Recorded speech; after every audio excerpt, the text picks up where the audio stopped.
नमस्कार, मैं समर भूमि से रोहित शर्मा। योगेंद्र यादव पटना आए हुए हैं और इन्होंने एक प्रेस कॉन्फ्रेंस का आयोजन किया है। इस प्रेस कॉन्फ्रेंस में उन्होंने बहुत सारी बातें बताई है। खास करके चुनाव आयोग ने जो नया निर्देश जारी किया 36 घंटे पहले, इसमें कि नए सिरे से मतदाता सूची का निर्माण करने की बात कही गई है। इस निर्माण प्रक्रिया में कितनी समस्याएं आएगी और क्या स्थिति होगा, इन तमाम चीज़ों पर इन्होंने आज प्रेस कॉन्फ्रेंस आयोजित किया है। इस प्रेस कॉन्फ्रेंस का मजमून आपको आगे है। आप पूरी बात सुने और इस महत्वपूर्ण सवाल पर किस तरीके से आप प्रतिक्रिया देंगे, क्या स्थिति रहेगी, ये तो आने वाला वक्त बताएगा। लेकिन जो चीज़ें हैं उस चीज़ों पर बातें करने की ज़रूरत है।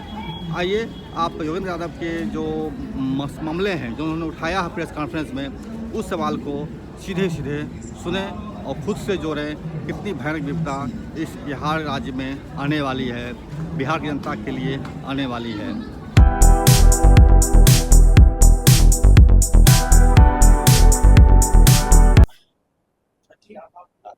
हर जनतांत्रिक भारतीय के लिए ये एक गहन चिंता का विषय होना चाहिए। उस पर बात करने के लिए हम आए हैं। जैसा कि आप सब जानते हैं, 2 दिन पहले ही भारत के चुनाव आयोग ने एक विज्ञप्ति जारी करके ये कहा कि बिहार के चुनाव से पहले बिहार में एक विशेष गहन पुनरीक्षण होगा मतदाता सूची का। तकनीकी रूप से जिसे अंग्रेजी में कहते हैं special intensive revision of electoral rolls. पहली नज़र में देखने पे ऐसा लगता है कि ये तो बहुत अच्छी बात है।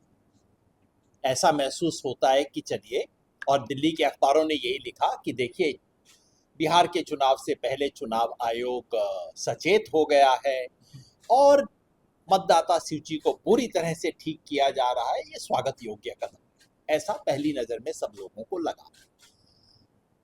लेकिन तमाम सवाल उठे और जैसे जैसे इसकी पूरी सूचना हमारे पास आई है, हमें समझ आया है कि ये कितना खतरनाक कदम उठाया जा रहा है। और उसके बारे में आप सबको आगाह और आपके माध्यम से बिहार की जनता को और देश की जनता को आगाह करने के लिए हम यहाँ आए। देश में मतदाता सूची को सदैव संशोधन के लिए खुला रखा जाता है, लेकिन कभी कभी उसमें एक विशेष ड्राइव होता है उसको सुधारने का, जिसको समरी रिवीजन कहा जाता है।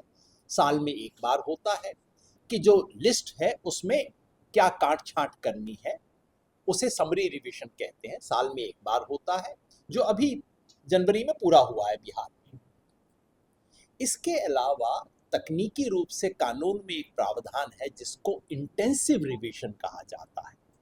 इंटेंसिव रिवीजन का मतलब है कि जो लिस्ट आज है उसको बाजू में रख देते हैं, नए सिरे से सूची बनेगी। आप पुरानी सूची में थे या नहीं थे, इससे अपने आप कोई महत्व नहीं है। तो एक मायने में समरी रिवीजन में एग्जिस्टिंग लिस्ट में कुछ जोड़े जाते हैं, कुछ घटाए जाते हैं। इंटेंसिव रिवीजन में नए सिरे से सारे नाम किए जाते हैं, घर घर जाकर। चुनाव आयोग ने वो intensive revision, special intensive revision Bihar के लिए घोषणा की, जिसका मतलब ये है कि, और जो चुनाव आयोग ने जो समय सीमा बताई है कि 1 महीने के भीतर भीतर बिहार के हर घर में चुनाव आयोग के प्रतिनिधि जाएंगे। हर घर में जाके जांच की जाएगी कि कौन लोग होने चाहिए, कौन नहीं होने चाहिए। और आप इसको बंद कर दीजिए, छोड़ दीजिए, इसको होगा नहीं, बंद कर दीजिए। वहाँ जाएंगे, जांच करेंगे और उसके आधार पर फैसला किया जाएगा कौन से नाम नई मतदाता सूची में होंगे। यानी कि बिल्कुल नए सिरे से बिहार की मतदाता सूची बनाई जाएगी। यही नहीं, ये काम पहले हो चुका है। जैसा चुनाव आयोग ने कहा, सन 2003 में ये हुआ था और तकनीकी रूप से चुनाव आयोग को अधिकार है ये कहने का। यहां 2 चीज गौर कीजिए। आमतौर पे जब ऐसा स्पेशल इंटेंसिव रिवीजन होता है तो चुनाव से बहुत महीने पहले किया जाता है। याद कीजिए 2003 में हुआ था, बिहार में चुनाव 2005 में हुआ, देश में चुनाव 2004 में हुआ। ये चुनाव से केवल 3 महीना पहले नए सिरे से पूरी वोटर लिस्ट बनाना एक अद्भुत प्रक्रिया है, जो कम से कम मैंने तो अपने इतने वर्षों के चुनाव देखने के अनुभव में नहीं देखी। उससे ज्यादा खतरनाक चीज ये है कि पहली बार वोटर से कहा जा रहा है कि आप इसका प्रमाण दीजिए कि आपको वोटर लिस्ट में होने की काबिलियत है। जहां तक मैं जानता हूं, मैं पिछले 25-30 साल से इस देश के 35 साल से इस देश के चुनाव देखता रहा, मैंने कभी नहीं सुना कि वोटर से कहा जा रहा है कि आप साबित कीजिए तब आपका नाम आएगा। इसकी एग्जैक्ट डिटेल मैं अभी बताता हूं क्या खेल हुआ है। और इतना बड़ा बदलाव जो मेरे विचार से भारत के चुनाव के इतिहास में पहली बार ये किया जा रहा है कि किसी विधानसभा चुनाव के कुछ ही महीने, आप ये भी कह सकते हैं कुछ ही हफ्ते पहले, नए सिरे से वोटर लिस्ट बनेगी और प्रमाण के कसौटी नए सिरे से बनाई जा रही है। अब इसे मत दीजिए और ये आप मेरे पास रख दीजिए, छोड़ दीजिए इसे। पहली बार इसकी नए सिरे से कसौटी बनाई जा रही है, ऐसा पहली बार हो रहा है। और ये बिना किसी पार्टी से कोई बातचीत किए। आप गौर कीजिएगा, पिछले महीने चुनाव आयोग ने कहा कि हमने देश भर के राजनीतिक दलों से विशेष कंसल्टेशन शुरू किया है। नए चुनाव आयुक्त के आने के बाद उन्होंने कहा कोई 4000 जगह पे हमने वार्ता की है पार्टियों से। उन्होंने 18 बिंदु का एजेंडा रिलीज किया कि हम इन चीजों पर चुनाव सुधार कर रहे हैं। उन सब में इसका कहीं कोई जिक्र नहीं है। 1 महीना पहले तक चुनाव आयोग देश भर की पार्टियों से बात कर रहा है, कह रहा है हमें ये चीजें करनी है, और इसमें इसका कोई जिक्र नहीं है। और ये महत्वपूर्ण बात है कि केवल बिहार के लिए नहीं, आपने ध्यान से देखा होगा, उन्होंने कहा बिहार में पहले होगा, उसके बाद पूरे देश में होगा। देश की किसी भी राजनीतिक दल से चर्चा किए बगैर इतना बड़ा कदम उठाना, जो कि देश के चुनावी इतिहास में कभी नहीं हुआ है, ये बहुत ही ऐसा एक प्रस्ताव है जो कि शंका को जन्म देता है। यहाँ चुनाव आयोग की नीयत पर सवाल उठाना मेरा काम नहीं है, मैं केवल बता रहा हूं कि कितनी अनहोनी चीज इस वक्त की जा रही है। इसके कानूनी पक्ष को देखिए। भारत ने ब्रिटेन के चुनाव की पद्धति अपनाई, जिसमें सरकार का, चुनाव आयोग का, चुनाव अधिकारियों की जिम्मेवारी है कि वो सभी नागरिकों को वोटर लिस्ट में शामिल करें। अमेरिका में बिल्कुल दूसरी पद्धति है। अमेरिका में वोटर की जिम्मेवारी होती है कि वो जाके इलेक्शन के ऑफिस में साबित करे कि मैं वोटर बनना चाहता हूं, मेरे को रजिस्टर कर लीजिए। वहां के 2/3 लोग रजिस्टर होते हैं, 1/3 लोग हमेशा रह जाते हैं। भारत ने हमारी अपनी परिस्थिति के लिए ठीक किया कि सरकार की जिम्मेवारी है कि हर वोटर को एनलिस्ट किया जाए। लेकिन पहली बार इस कानूनी जो प्रक्रिया है, जो ओनस है प्रूफ का, वो पलटा जा रहा है। अब पहली बार वोटर से कहा जा रहा है कि तुम साबित करो। कैसे? चुनाव आयोग ये कह रहा है कि रिवीजन होगा, हर आपके घर पे कोई व्यक्ति आएगा और आपसे ये कहा जाएगा कि यदि 2003 की लिस्ट में आपका नाम था, वोटर लिस्ट में, तब तो ठीक है, तब आपका नाम शामिल हो जाएगा। लेकिन अगर नहीं था तो आपको साबित करना पड़ेगा कि आप भारत के नागरिक हैं। अब देखिए, बिहार में इस वक्त अंदाजन 7.5 करोड़ वोटर हैं। जनसंख्या के हिसाब से बिहार में कोई 8 करोड़ होने चाहिए, 8.08 करोड़ बिहार में, आप 8 करोड़ पकड़ लीजिए, 8 करोड़ बिहार में वोटर होने चाहिए। इन 8 करोड़ में कोई 3.5 करोड़ तो ऐसे हैं जिनकी उम्र 40 साल से ज़्यादा है, यानी कि वो लोग हो सकता है 2003 की लिस्ट में नाम रहा। 40 में इसलिए कह रहा हूँ कि जिसकी उम्र 40 से कम है वो तो 2003 में मतदाता हो ही नहीं सकता था, है ना। तो 8 करोड़ में से केवल 3.5 करोड़ ऐसे हैं जो कि उस वक्त हो सकता है, उनमें सब होंगे नहीं, किसी का नाम गलत लिखा गया होगा, किसी का रेजिडेंस बदल गया होगा, किसी के तमाम लफड़े होंगे, कोई हो सकता है उस समय बाहर गया हुआ हो काम करने के लिए, तो 3.5 का भी 3.25 निकलेगा फाइनली। अब 3.5 पकड़ लीजिए। 3.5 ऐसे हैं जिनके पास ये संभावना है कि वो घुमा फिरा के दिखा देंगे, देखो मेरा नाम था, शामिल कर। 4.5 करोड़ लोग बिहार में ऐसे हैं जिनकी आयु 18 से 40 वर्ष के बीच में। अब देखिए इन लोगों के साथ क्या होगा। इनमें से जो लोग 39-40 वर्ष के हैं उनको कहा जाएगा, या कोई व्यक्ति जिसका उम्र 40 से फालतू है लेकिन जिसका नाम किसी भी कारण से 2003 की लिस्ट में नहीं था या जो ढूंढ नहीं पाया है, उसको कहा जाएगा कि तुम अपने जन्म का प्रमाण पत्र दो, हो सकता है वो निकाल ले। उसको कहा जाएगा तुम साबित करो, और लिस्ट में 8-10 दिए गए हैं लेकिन प्रभावी 3 है जिनका है। नंबर 1, या तो आप अपना जन्म का प्रमाण पत्र दीजिए, या आप school leaving certificate, high school का सर्टिफिकेट दीजिए, या फिर आप अपना जाति प्रमाण पत्र दीजिए। बाकी जो है वो बिहार में किसी के पास नहीं है। पासपोर्ट लेके आइए, आप अपना सरकारी नौकरी आपके पास है तो उसका लेके आइए, पैन कार्ड और ये सब, ये तो इस सब पे लागू नहीं होता। 3 बड़ी चीज़ें हैं जो आप साबित कर सकते हैं। तो अगर आप 40 वर्ष से ऊपर हैं, जैसे मैंने कहा 20-25 लाख ऐसे केस निकल आएंगे, 40 वर्ष के ऊपर है, 39-40 की उम्र के हैं, तो आपको अपना साबित करना पड़ेगा। ठीक है, ये हो गया। उसके बाद 4 करोड़ लोग ऐसे, ये मैं बता देता हूँ, 85% ये जो बच गए ना, ये 4.76 करोड़ लोग हैं बिहार में जो कि 40 वर्ष के ऊपर के। उनमें से 85% ऐसे हैं, मतलब आप फिर मोटा समझ लीजिए 4 करोड़ ऐसे हैं जो कि 20 और 40 के बीच के। इनको प्रमाण देना पड़ेगा, अपना नहीं, अपने माँ या पिता का प्रमाण देना पड़ेगा।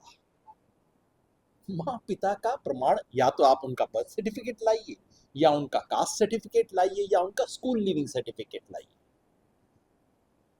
और जो बच गए 15-20 लाख जिनकी आयु 18 से 20 के बीच में है, ये 11% हुए, नहीं 50 लाख जो बच गए, उन्हें माँ और पिता दोनों का प्रमाण पत्र लाना पड़ेगा।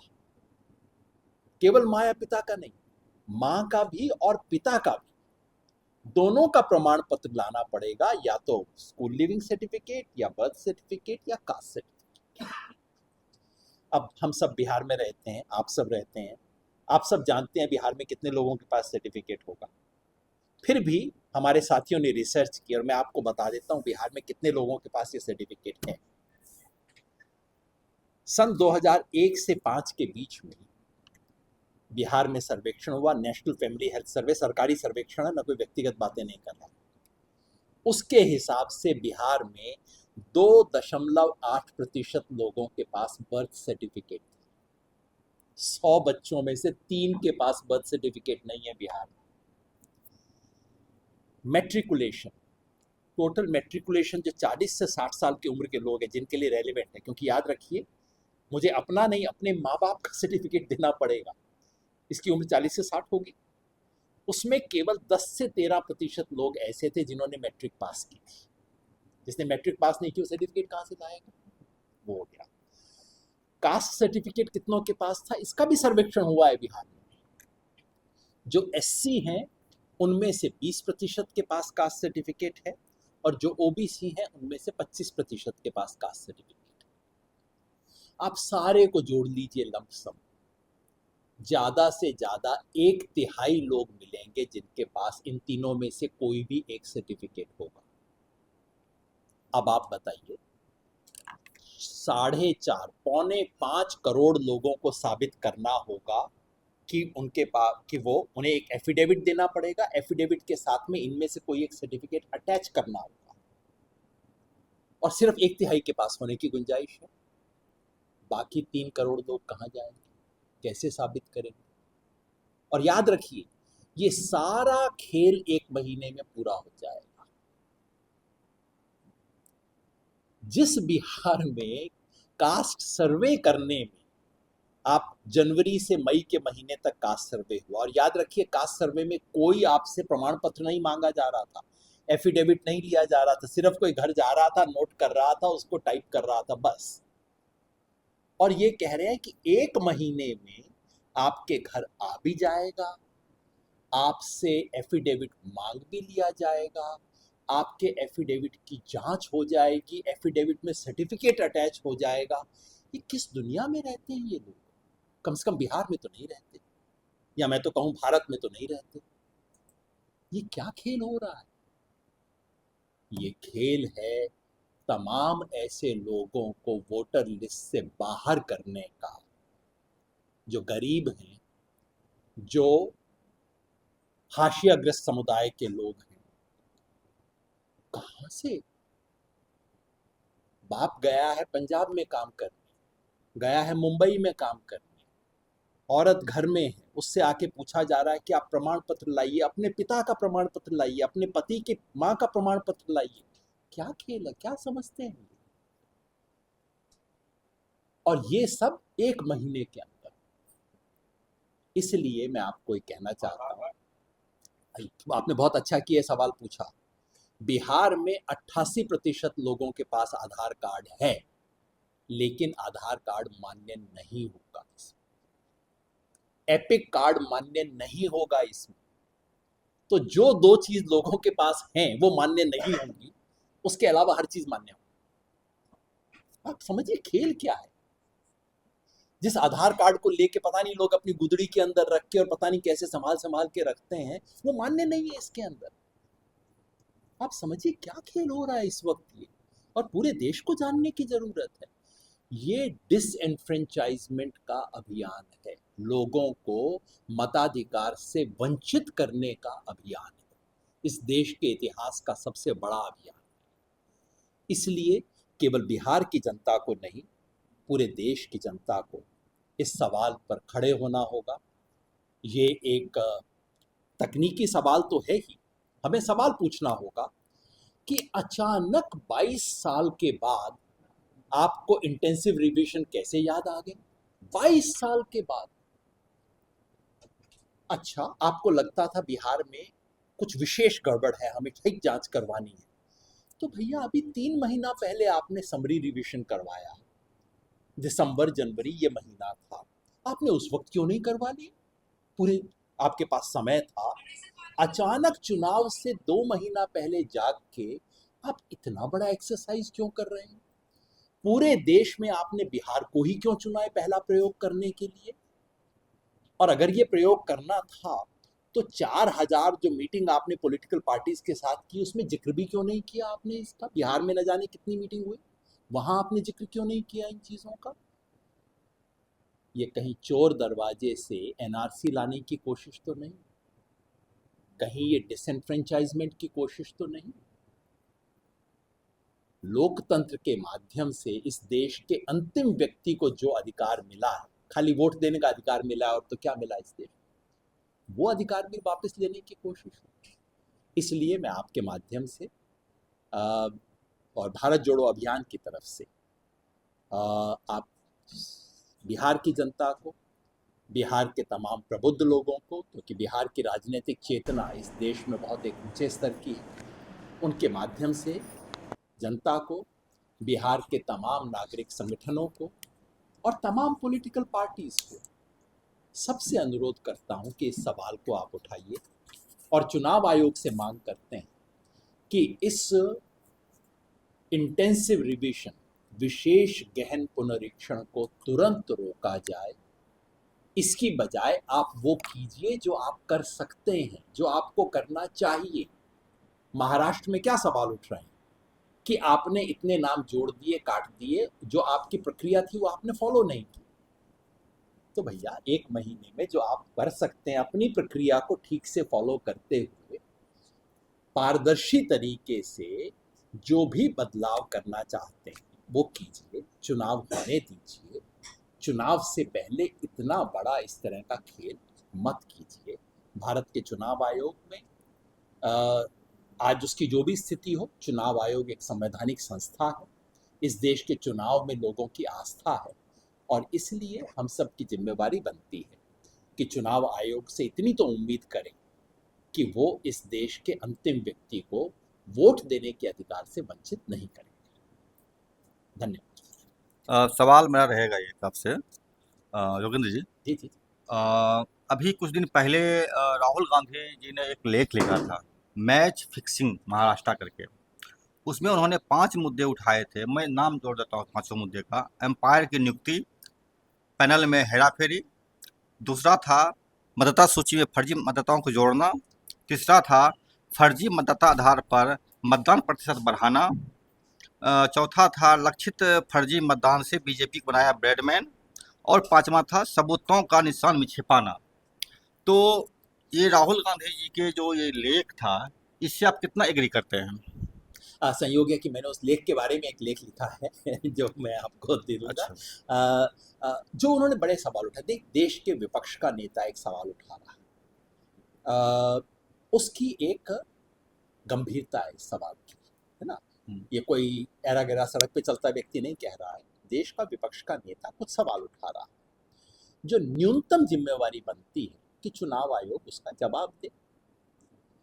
जो संदेह है वो ये कि जब से लोकसभा चुनाव में बीजेपी को धक्का लगा है, तब से बीजेपी ने दूसरे किस्म के हथकंडे इस्तेमाल करने शुरू किए हैं इस देश में चुनाव को अपनी तरफ झुकाने के लिए। और उसमें सबसे बड़ा हथकंडा है वोटर लिस्ट में हेराफेरी। महाराष्ट्र में जो हुआ, जिसके राहुल गांधी ने आंकड़े भी दिए हैं, इतना जो 5 साल में जितने वोटर नहीं बढ़े, उससे ज्यादा वोटर 6 महीने में बढ़ गए। कैसे हो सकता है भाई? तो राहुल गांधी ने जो सवाल उठाया, मैं उन्हें सवाल मानता हूँ। अभी कोई कहते कि राहुल गांधी ने अंतिम प्रमाण दे दिया है, ऐसा नहीं है, और वो दे सकते नहीं क्योंकि आंकड़े उनके पास है नहीं। आंकड़े चुनाव आयोग लेके बैठा हुआ है, वो कैसे देंगे आंकड़े? सवाल उठाए हैं, सवाल का जवाब होना चाहिए। लेकिन जवाब में चुनाव आयोग क्या कहता है? चुनाव आयोग उसके जवाब में बिना साइन किए एक प्रेस रिलीज देता है, बिना साइन किए। मतलब कोई पार्टी नहीं है कि आप अपनी गुप्त चीजें इधर उधर कर रहे हो, आप एक संवैधानिक संस्था हो, जवाब दो ना।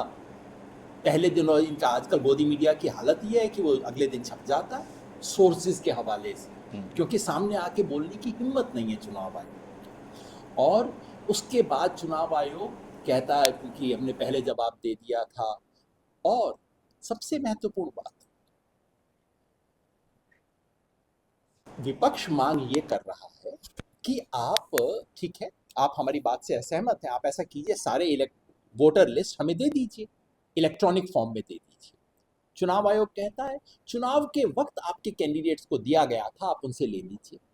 अरे भाई, अगर आप साबित करना चाहते हो कि दाल में कुछ काला नहीं है, क्या जाता है आपका? कंप्यूटर में एक कीजिए, कहिए लीजिए, देख लीजिए, कोई गड़बड़ हो तो बताइए। नहीं बता। दूसरा, विपक्ष ने मांग की कि आप कह रहे हैं शाम 5 बजे के बाद इतने लोगों ने वोट डाला, आप ऐसा कीजिए, हमारे को सीसीटीवी फुटेज उपलब्ध करवा दीजिए ताकि हम देख लें कि कितनी कतार वहां पे थी सामने। चुनाव आयोग कहता है तो बड़ा खतरनाक चीज है, इससे तो आप उस, अच्छा मजे की बात है, उस वक्त आप वहां जाके यदि आप फुटेज बना लें, कोई पाबंदी नहीं, क्योंकि सार्वजनिक चीज है। चुनाव आयोग के पास फुटेज पड़ी है, दिखाना नहीं चाहता, कहता है ऐसी फुटेज का दुरुपयोग किया जा सकता है एआई की मदद से। अरे एआई की मदद से क्या नहीं हो सकता? इनके चेहरे पे ऐश्वर्या राय का चेहरा लगाया जा सकता है, इसका मतलब हम प्रेस कॉन्फ्रेंस ना करें, इसकी फुटेज ना बनाओ, ये कहता है। और उस सब के बाद चुनाव आयोग नियमों में बदलाव करता है और कहता है कि ये फुटेज आगे से देने की जरूरत ही नहीं। सिर्फ देने की जरूरत नहीं है, अब पिछले हफ्ते चुनाव आयोग ने नियम बनाया है कि उसको प्रिजर्व करने की भी जरूरत नहीं। पहले नियम था कि आप 1 साल तक उस फुटेज को बचा के रखेंगे, अब इन्होंने कहा 45 दिन के में अगर कोई हाईकोर्ट में पिटीशन होता है और कोर्ट कहता है कि बचाओ, तब तो बचाना ही पड़ेगा। नहीं तो 45 दिन के बाद सब मिटा दो, ना रहेगा बांस ना बजेगी बांसुरी। मैंने इससे नियत पे शक होता है। आप क्यों क्यों चुनाव आयोग क्या है जो आप छुपाना चाहते हैं भाई, आप खुल के आइए ना सामने। तो इसलिए राहुल गांधी ने जो सवाल पूछे हैं वो बिल्कुल वाजिब सवाल है। मैं नहीं कहता कि उनका कहा को मैं अंतिम प्रमाण मान नहीं रहा हूँ, मगर अब गेंद चुनाव आयोग के पाले में, आप प्रमाण दीजिए, आप चीजों को सार्वजनिक कीजिए, कहिए कि ये देखिए आपकी बात गलत है। आपके चुनाव न केवल निष्पक्ष होने चाहिए बल्कि निष्पक्ष दिखने चाहिए, और चुनाव आयोग अपने इस दायित्व का निर्वाह नहीं कर। एक सवाल सर, चुनाव संदर्भ दे रही है कि अच्छे ढंग से जो है हम उसको करवाएंगे, इसलिए ये किया जा रहा है। तो इस पे बड़ा सवाल ये हो रहा है क्योंकि पिछले दिनों आपने कहा कि 45 दिन का डेटा की बात हो रही थी। आज नेता विपक्ष ने भी इस मसले को अपने स्तर पर उठाया है। उन्होंने कहा है कि आप अपने कार्यकर्ता से कि आप गाँव-गाँव जाइए और लोगों को कहिए कि अगर ऐसा कोई अपडेट हो रहा है तो उसको ध्यानपूर्वक अपडेट करना। लेकिन इसमें जो बुजुर्ग हैं बिहार के, उनके पास तो ना निवास का प्रमाण पत्र होगा ना बर्थ सर्टिफिकेट होगा, तो ये आप इसको कैसे देखते? मुझे लगता है कि कल कुछ विपक्षी दलों ने यहाँ पटना में, मैं समझता हूँ महागठबंधन के कई दलों ने मिलकर चुनाव यहाँ के सीईओ से एक मीटिंग थी, जिस मीटिंग में मिलकर उन्होंने एक आपत्ति दर्ज कराई है। और मुझे लगता है कि इस बात की गंभीरता का पता लगने में हम सबको भी समय लग रहा है। परसों सुबह तक मुझे कुछ और लग रहा था, कल जब मैंने इसकी शर्तें पढ़ी तो मेरा तो दिमाग चकरा गया कि ये खेल है, दरअसल ये तो खेल ही कुछ दूसरा है। तो मैं समझता हूँ कि सिर्फ इतना कहना कि नहीं जब वो आए तो आप ठीक तरीके से करवा लीजिए, वो अभी सोच रहे हैं कि पुराने तरीके का रिवीजन हो रहा है, ये कुछ अलग ही खेल है। और इस खेल के लिए आपको एक अलग रणनीति बनानी होगी। इस बीच विजय महाजन जी आ गए हैं, भारत जोड़ो अभियान के राष्ट्रीय संयोजक हैं विजय महाजन जी। मैंने आपकी जो नोट था उसमें से एक चीज़ का जिक्र कर दिया था, लेकिन अगर आप 2 मिनट में उसके कानूनी पक्ष पे थोड़ा सा रोशनी डालना चाहें। जी जी जी क्वेश्चन बेस करते जोगिंदर जी, मेरा सवाल रहेगा कि जब ये मैच फिक्स है और पिछले हम 10 सालों से देख पा रहे हैं ये बढ़ता जा रहा है प्रक्रिया, अब ना तो सुप्रीम कोर्ट हस्तक्षेप कर पा रही है, चुनाव आयोग सीधे बोलता है कि गोपनीय बात है, देश हित में खतरनाक है देना। तो इस तरह से जब चीज़ें चल रही है, हमारे पड़ोस देश में बांग्लादेश बांग्लादेश में भी ठीक यही स्थिति हुई थी शेख हसीना के काल में। तो जब ऐसी स्थिति हुई थी तो विपक्षी पार्टियां जो थी चुनाव का बायकॉट कर दी थी, सीधे थे हम चुनाव बायकॉट करते हैं। तो क्या भारत के जो राजनीतिक पार्टियां हैं, विपक्षी दल को यह मांग नहीं करनी चाहिए कि अगर आप इस तरह से नहीं चलेंगे अगर तो हम चुनाव का बायकॉट करेंगे? देखिए, बहुत नाजुक और संवेदनशील मुद्दा है और बहुत बड़ा मुद्दा है। चुनाव का बायकॉट करना बिल्कुल अंतिम अस्त्र है। जब सारे अस्त्र खत्म हो जाएं, जब आपको पूरी तरह से भरोसा हो जाए कि भाई यहाँ तो पूरा फिक्स हो चुका है और अब कुछ बचा ही नहीं है चुनाव लड़ने में, तब तो चुनाव बायकॉट की नौबत आएगी। मैं अब भी उन, आप कह लीजिए, उन आशावादी लोगों में हूँ, कहीं ना कहीं इस देश के संविधान संस्थाओं में कुछ तो आस्था बची है कि अभी भी हम उस स्तर पे शायद नहीं पहुँचे। अभी भी झारखंड में बीजेपी हारी है, अभी भी लोकसभा चुनाव में मोदी जी को इतना बड़ा धक्का लगा है, जो जाहिर है उन्होंने खुद प्लान तो नहीं किया होगा, इतना बड़ा धक्का तो अपने लिए। तो कुछ है जो बचा है, और इसलिए मैं समझता हूँ कि अभी से हम मगर जिस तरीके से हम हर चुनाव में एक कदम नीचे उतरते जा रहे हैं, और जिस तरीके से चुनाव आयोग अब अंपायर की नहीं प्लेयर की भूमिका में उतरता दिखाई दे रहा है, उसमें कहीं ना कहीं इस तरह की मांग आएगी। और मुझे डर है उस दिन का जिस दिन ये मांग उठनी शुरू हो जाएगी बायकॉट की, क्योंकि उसका मतलब होगा देश में लोकतंत्र का पटाक्षेप पूरी तरह से। तो मैं तो केवल हाथ जोड़ के ये अपील कर सकता हूँ कि हम उस दिशा में 2 कदम नीचे उतर गए, किसी तरह से रुकें। क्योंकि अगर बांग्लादेश पाकिस्तान जैसी स्थिति आ जाती है जहाँ हर बार चुनाव होते हैं, हर बार विपक्षी दल कहता है ये तो झूठा चुनाव था, इसका क्या मतलब है, तो वो तो बिल्कुल एक अलग स्थिति आ जाएगी। भारतीय लोकतंत्र इस मायने में इन सब से अलग रहा है, यही हमारी बहुत बड़ी उपलब्धि रही है कि हर बार हारने वाली पार्टी ने कहा है कि जनादेश सर माथे पे। 77 में इंदिरा गांधी ने भी कहा था, बाद में तमाम पार्टियों ने, मोदी जी ने 14-19 में जीता तो तब भी सब अपोजिशन ने कहा ठीक है जनादेश है, तमाम शिकायतें हैं लेकिन जनादेश। जिस दिन ये खत्म हो जाएगा उस दिन तो कुछ नहीं बचेगा। और इसलिए चुनाव आयोग को और भी कितना गंभीर और कितना संगीन मुद्दा है, इस पर चुनाव आयोग को ध्यान देना चाहिए। विजय जी, लीगल एस्पेक्ट तो मैंने लगभग टच नहीं किया था, बाकी चीजें थी तो आप इसमें कहना। आप विजय महाजन जी हैं, राष्ट्रीय संयोजक भारत जोड़ो। नमस्कार। सबसे पहले तो क्षमा चाहता हूँ कि थोड़ी देर से पहुँच पाया, डेटा गया हुआ था। तो योगेंद्र जी ने तो मुख्य जो मुद्दा है वो तो आपके सामने रखा ही है, लेकिन इसमें कई पेचीदा कानूनी प्रश्न भी उठ रहे हैं। देखिए, वोट देना जो है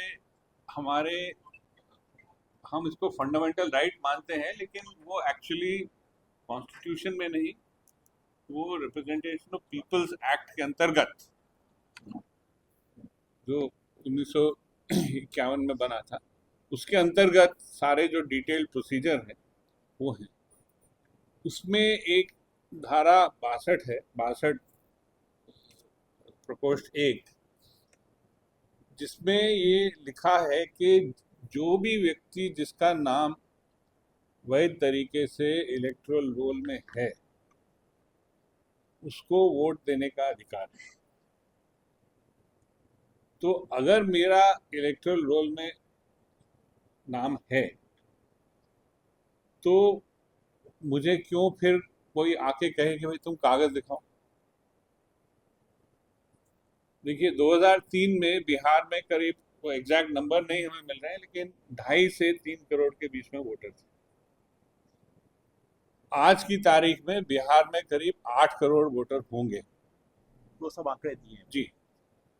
तो ये जो 2.5 करोड़ थे उनमें कुछ की तो मृत्यु वगैरह हुई होगी, तो करीब 6 करोड़ लोग जो हैं उन्हें इस प्रक्रिया में शामिल होना पड़ेगा। और उसके लिए कैलेंडर में ही 30 दिन दिए गए हैं, जबकि अभी तो चीफ सेक्रेटरी को चिट्ठी पहुंची है, ट्रेनिंग होगी, जब तक फील्ड में लोग जाएंगे मुश्किल से 15 वर्किंग डेज मिलेंगे। 15 वर्किंग डेज में 6 करोड़ लोगों का आप सत्यापन कर पाएंगे? इतना बड़ा काम कभी हम लोगों ने किया है या हो भी सकता है? और इसकी आवश्यकता क्या है? हम सब मानते हैं कि इलेक्टोरल रोल में कई तरह की कमियां हैं। उसमें एक कमी ये भी है कि कुछ लोग जो भारत के नागरिक नहीं हैं उनका नाम उसमें आ गया होगा। वो कितने प्रतिशत है किसी को मालूम नहीं, शायद 1 हो, शायद 2% हो, 50% तो नहीं हो सकता। तो 1 और 2% को हटाने के लिए बाकी 98% जो कि दशकों से मतदान कर रहे हैं, जिनका इलेक्शन कार्ड है, जो कई बार वोट कर चुके हैं, उनके घर जाके आप कहेंगे कि आप अपना बर्थ सर्टिफिकेट दिखाइए। मैं 1954 में पैदा हुआ, मेरा कोई बर्थ सर्टिफिकेट मेरे पास नहीं है, मैं कहाँ ढूंढने जाऊं? तो किसके पास? तो ये एक तरह से वैसे ही देखिए नागरिकों में रोजी रोटी की समस्या है, हर तरह की समस्या है, और जिन लोगों को रोजगार है वो दिन में 12-14 घंटे खट रहे हैं। किसके पास टाइम है कि 35 साल 40 साल पुराने जाके कागजात ढूंढने? वैसे भी आप देख रहे हैं पिछले कई सालों से बिहार में वो जो भूमि का जो चल रहा है ना, वो उसमें भी कितनी फजीयत हुई। कितने साथी जो हैं दिल्ली से छुट्टी ले लेके आए कि भाई जमीन का काम कराना है, एक बार हो जाएगा। 6 चक्कर मार चुके हैं, आज तक नहीं हो। उसको डिजिटाइज भी कर रहे हैं, उसमें लैट लॉन्ग भी कर रहे हैं, उसमें जियो टैगिंग भी कर रहे हैं, सब कुछ कर रहे हैं। मैं खुद इंजीनियर हूँ, so I understand all this language. लेकिन उसका मतलब ये देखिए, सिर्फ टेक्निकल वो लगा देने से जो प्रक्रिया है, अगर वो सिटीजन फ्रेंडली नहीं है तो फिर सारी प्रक्रिया का मतलब ही अलग हो जाता सर सवाल रहेगा मेरा है। जी कि ऐसे कि अभी मेरे बच्चे का बर्थ सर्टिफिकेट बनाना था, तब 1200 रुपया मांग रहा है। आधार कार्ड बनवाने के लिए 200 रुपया मांग रहा है। तो अगर हम 1 महीने 15 दिन से बता रहे हैं आप अगर है, तो हम अगर अपने जन्म प्रमाण पत्र निकालना शुरू करें अगर, तो 10-20 हज़ार रुपया लग जाए अगर, तो कोई छोटी बात नहीं होगी वो। तो मेरा कहना है कि क्या यह प्रक्रिया भ्रष्टाचार को बढ़ावा देने के लिए बनाया गया है, या जनता को बिल्कुल मतलब बैक फुट में डाल देने का किया गया है?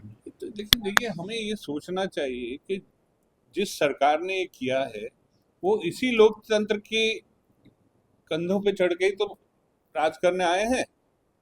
तो वो क्या सोच के ये कर रहे हैं, उन्हें नहीं मालूम क्या कि जनता कितनी त्रस्त होगी इससे।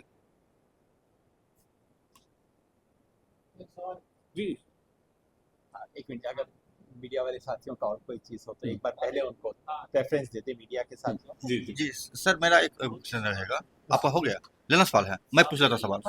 सर मेरा सवाल रहेगा कि ये जो आप बताएं कुछ धारा वगैरह बताए, अभी जो इसके आया अलावा है और कई चुनाव आयोग ने जो दिया है, जी जी। जी बिल्कुल, तो क्या इस मामले को लेकर के सुप्रीम कोर्ट में जाने की कोई प्लानिंग है पार्टियों की, या अपने भारत जोड़ो अभियान के साथियों की? देखिए, ये इसको आप पॉलिटिकल पार्टी का मुद्दा तो बाद में बनाइए। ये हर एक बिहार, क्योंकि बिहार में हो रहा है, हर एक बिहार के भारतीय नागरिक का मुद्दा है। और कोर्ट में अगर कोई जाए तो बिहार के नागरिक को जाना होगा, क्योंकि उसका जो मूल अधिकार है उसका हनन हो रहा है ना। और जो मैंने सेक्शन 62(1) बोला वो तो है ही, वो तो पर बिल्कुल उसका हनन हो रहा है। उसके अलावा इसमें और बहुत सारी प्रोविजंस हैं, सेक्शन 22, सेक्शन 29, जो कि क्वेश्चनेबल हैं कि ये इलेक्शन कमीशन के पास पावर ही नहीं है। उदाहरण के लिए, जब ईवीएम लागू की गई थी तो रिप्रेजेंटेशन ऑफ पीपल एक्ट को अमेंड किया गया था कि वोटिंग जो है बैलेट पेपर के अलावा ईवीएम से भी हो सकती है। लेकिन ये जो इलेक्टोरल रोल्स का जो डेटा है उसको अपलोड करेंगे ईसीआई नेट पे, और वो केवल so called authorised electoral officials को ही देखने को मिलेगा। लेकिन रिप्रेजेंटेशन ऑफ पीपल्स एक्ट में ऑथराइज्ड इलेक्शन ऑफिशियल कौन है ये कहीं भी डिफाइंड टर्म नहीं है, यानी कोई भी उसको देख सकता है। उसी में नीचे में लिखा है कि बीएलओस के साथ साथ हम बीएलएस को भी बुलाएंगे, बूथ लेवल एजेंट्स जो पॉलिटिकल पार्टीज के हैं। इसका मतलब है कि ड्राफ्ट इलेक्टोरल रोल जो है वो बीएलएस को मिल जाएगी। तो मतलब मेरा जो सीक्रेट बैलेट का जो अधिकार है वो आप बांट रहे हैं छाप छाप के। सवाल रहेगा सर जी जिस तरह से डाटा लीक होता है, और भारत के किसी भी डिपार्टमेंट का डाटा आपको डार्क वेब पर आसानी से उपलब्ध है, बिक रहा है लाखों करोड़ों अरबों रुपया में, तो क्या लगता है कि ये जो बनाया जाएगा, एक तो इसमें अशुद्धियां भयानक होगी। जी मेरा नाम अगर रोहित शर्मा है तो हो सकता है मेरा नाम हो जाए गोबर शर्मा हो जाए, जी ठीक है, कोई दिक्कत नहीं इसमें। तो ऐसा स्थिति रहेगा, गलतियां के अंबार रहेगा, भरमार रहेगा। मेरे एक एमएलए दादाजी थे, वो पुरुष थे, लेकिन उनके जगह पर 35 साल की एक लड़की का फोटो लगा हुआ था। जी वो परेशान हो गए, नहीं ठीक हो पाया, मर गए। हम्म। तो सवाल उठता है कि ये तो भ्रष्टाचार होगा। फिर डाटा लीक का जो मामला है, जो डाटा सुरक्षित भारत में नहीं है, तो क्या लगता है कि इसका क्या किया जा सकता है? नहीं सर, आपने बहुत अच्छी बात कही। तो सबसे पहले तो सिटीजन का फंडामेंटल राइट होना चाहिए कि if there is a discrepancy in an official document, it is the government's responsibility to correct it, not the citizens. क्योंकि डॉक्यूमेंट सरकार ने बनाया है, हम उसके साथ पैदा थोड़े हुए। आधार कार्ड सरकार ने कहा है हम बनाएंगे, आपने अगर लिखते टाइम राहुल शर्मा को, रोहित शर्मा को गोबर शर्मा कर दिया तो वो आपकी गलती थोड़ी है, सरकार की गलती है। वो ठीक करें, और बल्कि मुआवजा दें आपको, बजाय इसके कि आप पीछे पीछे घूमे और 200 रुपया और 2000 रुपये दें। तो ये हमें नागरिकों की तरफ से मांग करनी पड़ेगी, कोर्ट्स में जाना पड़ेगा। मैं I am speaking as a citizen, I am violated as a citizen. Party वार्टी तो बाद में आएगी सर। आज की चर्चा पूरा करने से पहले कामायनी एक सूचना देना चाह रही है भारत जोड़ो अभियान की तरफ से। बस ये बताना चाह रहे थे कि भारत जोड़ो अभियान का नेशनल कन्वेंशन यानी राष्ट्रीय सम्मेलन पटना में ही होने वाला है 6-7 अगस्त को। जी, तो पूरे देश भर के लोग देश भर से भारत जोड़ो अभियान के साथ यहाँ आएंगे।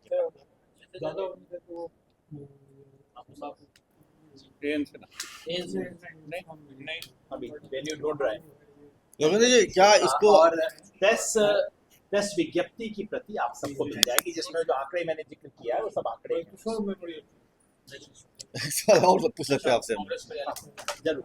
आपने हालांकि चीज को टाल दिया है, लेकिन मेरा कहना होगा कि क्या भारत जोड़ो अभियान के साथ ही इस मामले को सुप्रीम कोर्ट में ले जाने के लिए तत्पर हैं या कोई योजना है? देखिए, सारी चीज तो अभी हुए हैं मुश्किल से 36 महीने। तो जैसा विजय जी ने कहा कि जाहिर है इसमें बहुत कानूनी गड़बड़ी है और जाहिर है इसको कोर्ट कचहरी में तो ले जाना ही होगा। अब वो किस माध्यम से होगा, कौन करेगा, इस सब पे अभी चर्चा और विचार होगा। अभी तो दिल्ली जाएंगे, प्रधानमंत्री से भी बात करेंगे, लेकिन निश्चित ये सब सवालों को उठाना होगा। बिल्कुल गैर कानूनी है। इसमें एक टेक्निकल बात है कि इस प्रक्रिया के प्रति अभी केवल बिहार के राज्य में जो भारतीय नागरिक है वही चैलेंज कर सकता है कोर्ट।